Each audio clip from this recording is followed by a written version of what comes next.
Yep. So I'm talking to Adam from Clapfoot. Yes. Clapfoot, we're talking about Fortified. Please tell me about it. Sure. So Fortified is a mixture between a third-person shooter and a tower defense. Okay. It takes place in the old 1950s robot invasion movie. Okay. Robots from Mars are coming down to invade Earth, and you and up to 3 buddies go online to stop them. Online? Yeah, online co-op only. Okay. It will. Each of the 4 classes play very distinctly. They each have access to their own weapons and structures and their own special abilities. Okay. An example of which is the rocket scientist. She's the one on all the art and the ones in the videos. Yeah. She's the only character that has the ability to fly. Oh, okay. She can get around the map very, very quickly. She's the character that you yell at your buddy, say, go, go, go. A guy got by. You send her back to the base to help defend. Okay, because she can fly and she's faster. She's fast. And all about big AoE damage. She's not really precise. She kind of just blows up everything around her. The other 3 classes we got the captain, which is more about support and utility. Okay. We got the agent, which is about single target DPS. That's this guy over here? Yeah. Okay. And we got my favorite down here, the spaceman. He's about crowd control and upfront damage, stunning, stuff like that. Okay.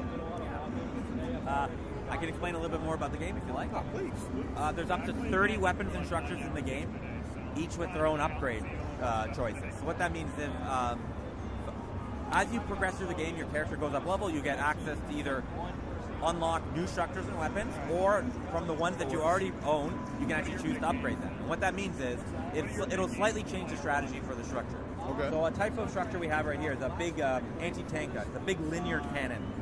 And what that means is when that shoots, it'll shoot in a straight line and pierce through many targets. Oh, so a possible upgrade path would be, it's a shorter 45-degree angle burst. So Okay. depending on your playstyle and what you need for the loadout for that map, you can change out the upgrades for that structure. Okay. One of my favorite examples is the spaceman has access to a thing called the blast vent. The blast vent, it places on the floor and knocks guys in the air. While units are airborne, they actually get hit by anti-air. But a possible upgrade for the blast vent is now it can be placed on the wall. So when the blast vent's on the wall, it knocks guys over either to the left or the right. You can set them up with other characters, so it actually kills them with the big linear tanks and the big linear guns. Or could you, in effect, maybe line things up, just shoot them with the other gun you mentioned, and then go through multiple targets Absolutely. at once? Okay. Absolutely. That's kind of how we want to take the game. We're in alpha. Okay. Everything's subject to change, but that's our plan. That's understandable. Yeah.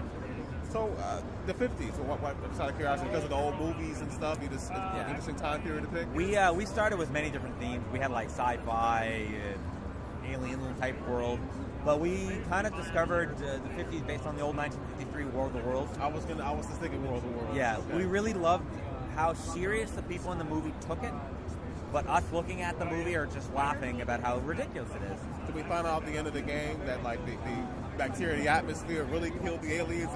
We always joke about that, but it's one of those things. We're a small 7-man development team, so for us doing any kind of large-scale story other than just kind of fun little things here or there, it's just kind of out of the question. But totally, we've thrown around so many stupid ideas like that. It's been ridiculous. False ending, maybe? Yeah. It was the Turns out bacteria. you're a robot all along. That sort of thing. And there was also old 1950s and 60s comic books, campy sci-fi comic books. Okay. There's one in particular called Magnus Robot Fighter 4000 AD. I'm not familiar with that one. It's basically a guy in a miniskirt that goes around punching robots in the face. Okay. Yeah, so that was pretty much we have to make this. This is fantastic. And it really inspired a lot of kind of the zany deaths and the dumb designs of the robots. Yeah. You said this is an alpha? Yeah, this is an alpha. We don't have all the features in the game. So we've been in development for about a year, and we should be releasing by, fingers crossed, at the end of summer for Xbox One and Steam. Okay. This looks, for an alpha, this looks really good for this. Looks more like a beta. Thank you very much. We consider beta when we have all our features in the game. Right now we're missing, a few fundamental features. Okay. And once we get those in there, we definitely plan to be testing in a private closed beta internally. We're not going to have any plans to do open beta because we have to make the game. Small team, right? No early access, just when it's done. We're already on Steam, so we just need to make the game now. Oh, okay. Yeah. And if you want, I would love for you to play the game. We do have a little bit of a lineup, but we're here all weekend, so if you at any point, maybe we can sneak you in or... Oh, definitely. It looks like a lot of fun. Thank you. I know it to be fun, so I want other people to experience it. That's why we play games. Yes. It's the fun. Yeah. Now, is this large robot here, well, not the other one, the large mech suit-looking thing, is that a boss? That's one of our boss units, called the Juggernaut. The boss units are obviously still a work in progress, But for us, we really want them to be these big skyscraping robots. It's like, you ever seen Sky Captain of the World of Tomorrow? I haven't seen it, but I was talking about. Yeah, so they have these giant, massive robots in the city streets. Now that's your base that you're defending. Oh, okay. So basically, it's a big bomb that you're trying to send to them, and the robots are coming to destroy it. Oh, so when you send it to them, ideally you've won then? Yes. Everything's over. Okay.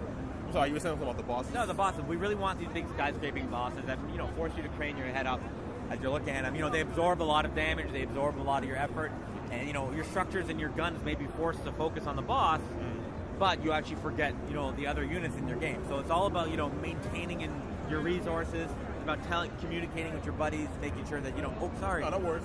that you don't lose track of where you are in the game, because it's very easy to get overwhelmed. Oh, if you die, can your teammates revive you? Or? There's not a revive mechanic. We wanted to keep it a little more arcadey. So if you Okay. die, you just have a cooldown.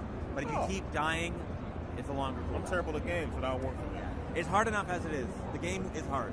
It's not an easy thing. You're supposed to go in and fail, and you're supposed to go, okay, what should we do differently this time? Okay, and right here you have a period to set things up for your defense before all the waves start coming in. Precisely.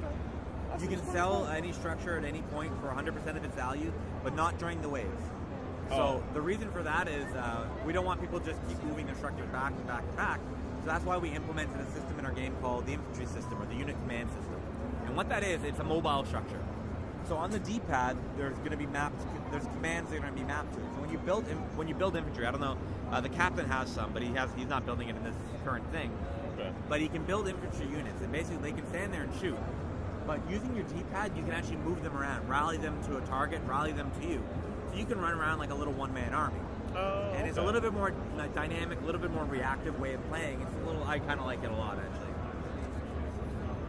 Kind of doing it yourself a little bit. Pardon? Doing more yourself. Yeah. Yeah. It's great, but at the same time, like, you shouldn't be able to win on your own in a 4-player game. You really need your buddies to help you. And if you're playing single player, of course, you got to win on your own. You find a strategy that works for you, a very generic strategy that has well balanced and everything. But when you're playing 4 players, you're going to need everyone to bring their A game. You need everyone to bring what their class specializes in. Whether it's one person doing anti-air, one person doing slowing, one person doing units because they have a little bit of everything, one person doing big single target DPS. It's about really communicating with your buddies. But you said it is only multiplayer though, right? Only online multiplayer, online, but you can play 1, 2, 4 players. So you can play by yourself as well. Okay, cool. Yeah. Now how does I see it says not enough salvage. Yeah. So salvage is basically the currency in the game. Salvage is earned by killing robots, or at the end of the wave you get a large lump So when you first start, do you have like a base amount? Yeah, to begin you start with, let's say, on this particular map, I believe you start with 2,000. Depending on the map that we have, we're going to have 12 maps in the game, each with their own varying difficulty. So whether it's survival mode, campaign mode, or hardcore mode, and each of the maps will have a different starting resource amount. Now, can you play a match online or local and be the same class, or everybody has to be a different class? That's up for debate. As of right now, you can play whoever you want. Okay. I kind of like it where everyone's playing an individual class, but that's one of the things, whatever is more fun. Yeah. If people want to play 4 rocket scientists, who am I to say that's not the way to play the game? Yeah. Well, keeping it open, certainly, it gets rid of one complaint people have. Well, I can't do this. Well, Yeah. you can. So that's a matter of playtesting. I can't give you a definitive answer because we don't have a definitive answer yet. I got you. Well, this looks like fun. Thank you for your time. Thank you so very much.